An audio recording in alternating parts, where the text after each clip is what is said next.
तर पंचवटीला अंबिकाचा मिसळचा नाश्ता केला आणि पुढे निघालो सोनी गिफ्टसाठी. तर मेन रोडमध्ये आल्यानंतर गर्दी थोडीफार कमी होती, कारण दुपारचे 2-3 वाजलेले होते. त्यामुळे मग सोनी गिफ्टमध्ये आम्ही आलेलो होतो आणि खालचा जो क्रॉकरीचा सेक्शन असतो ना, तिथे काहीच गर्दी नव्हती. पण वरती जो टिफिन आणि वॉटर बॉटलचा जो सेक्शन होता ना, तर तिथं भरपूर अशी गर्दी होती. कारण सर्वांना टिफिन आणि वॉटर बॉटलसाठीच म्हणजे बघण्याचं चालू होतं, कारण आता स्कूल चालू होणार आहे. तर आम्ही हा टिफिन बघितला होता. हा प्लास्टिकचा होता, पण छान होता. पण मग प्लास्टिकचा होता म्हणून आम्ही काही घेतला नाही आणि आरवला जो घेतला आहे तो मी तुम्हाला नंतर दाखवेल.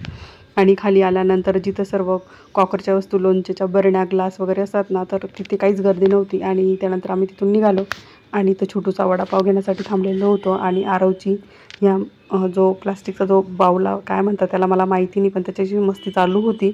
आणि त्यानंतर मग आरवसाठी इथं आईस्क्रीम घेतली. तर खूप खुश झालेला होता आईस्क्रीम बघून. तर चला, तर भेटू आता दुसऱ्या मिनी ब्लॉगमध्ये. बाय.